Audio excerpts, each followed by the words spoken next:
Hello guys, welcome back to my channel. I hope all is going well. So, today, gusto kong i-discuss ang about sa aking process ng AB3. So, as of now, going pa rin yung aking process sa I-140 or Immigrant Petition for Alien Workers. So, ibabahagi ko sa inyo kung gaano ba katagal ma-approve ang aking I-140 process from USCIS. So,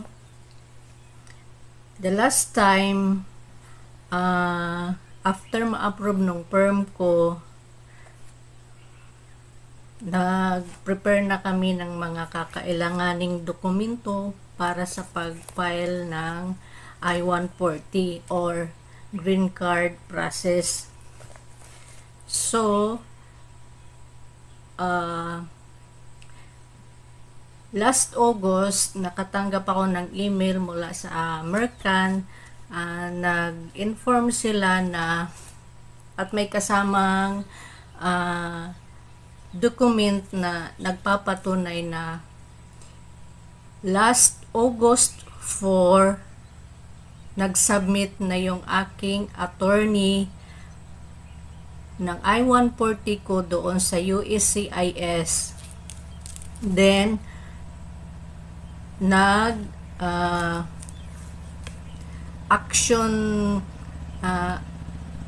action letter yung USCIS noong August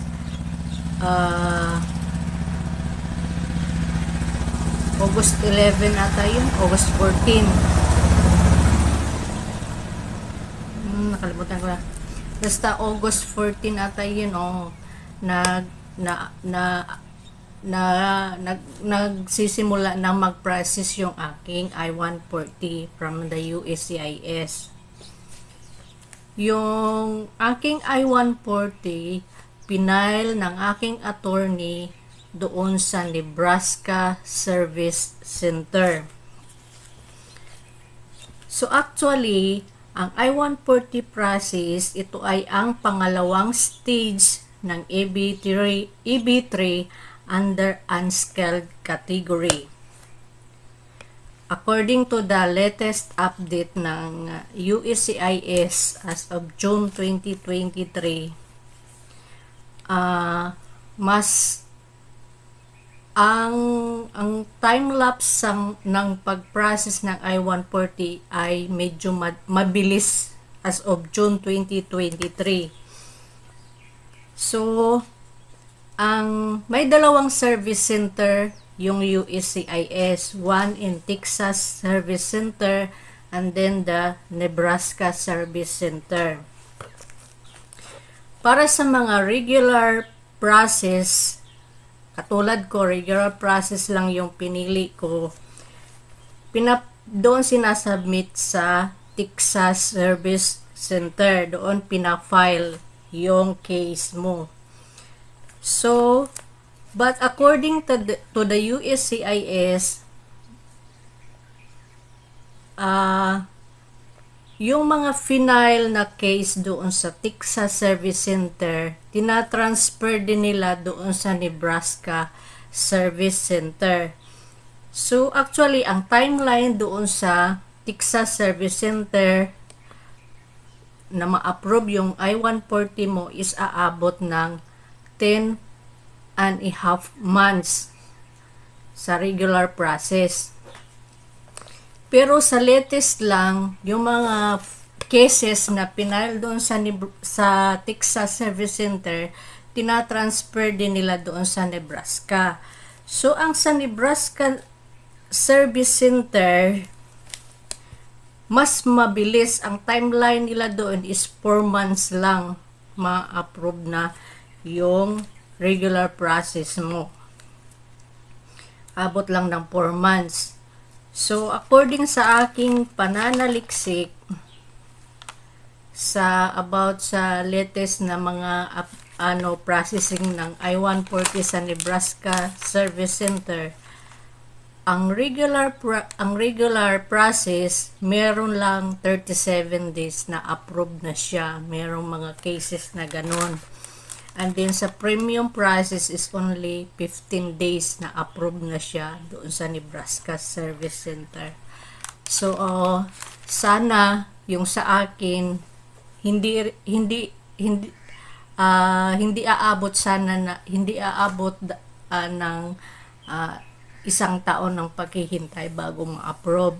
I hope so kasi sa ngayon mas mabilis yung approval ng USIS sa mga I-140 process. So yung sa akin tuloy-tuloy naman siya. Hindi siya naapektuhan ng shutdown ng US government. Kasi yung shutdown is na-resolve kaagad in that day. So, tuloy-tuloy pa rin as of August, nag-response na yung USIS na Homeland Security na ongoing process na yung aking I-140.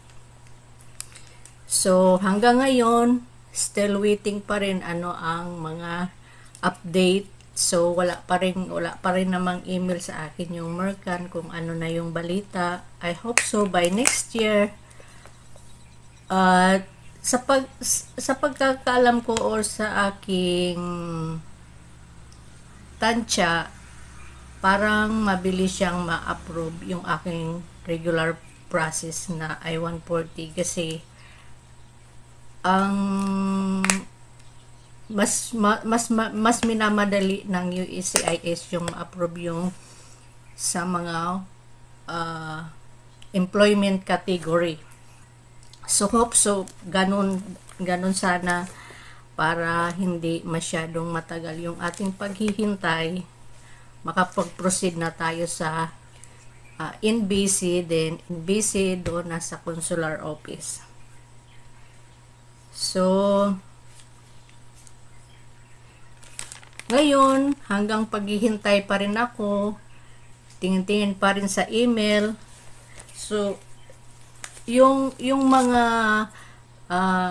gustong mag-a-apply ng EB3 unskilled category, wag kayong mawawala ng pag-asa dahil sa mga nararanasan ng aking pagproseso dito, dumaan na yung retrogression, dumaan na yung shutdown, maraming mga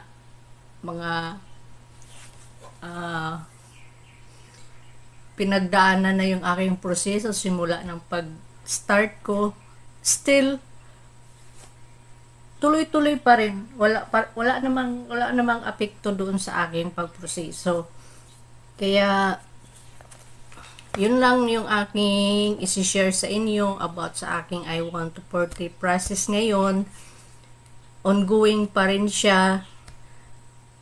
At then yun na nga, kahit regular process lang, mas mabilis ngayon yung approval ng I-140 base sa latest update ng USCIS. Kaya hold on lang. Wag pa rin tayong mawawalan ng pag-asa na maghihintay kasi ito na yung last part na medyo matagal na paghihintay. Pag once ito makalagpas na tayo, sunod-sunod na yon, mga months lang makakaalis na tayo. Hope so. Tuloy-tuloy na ito. So ito lang din yung aking i-share today.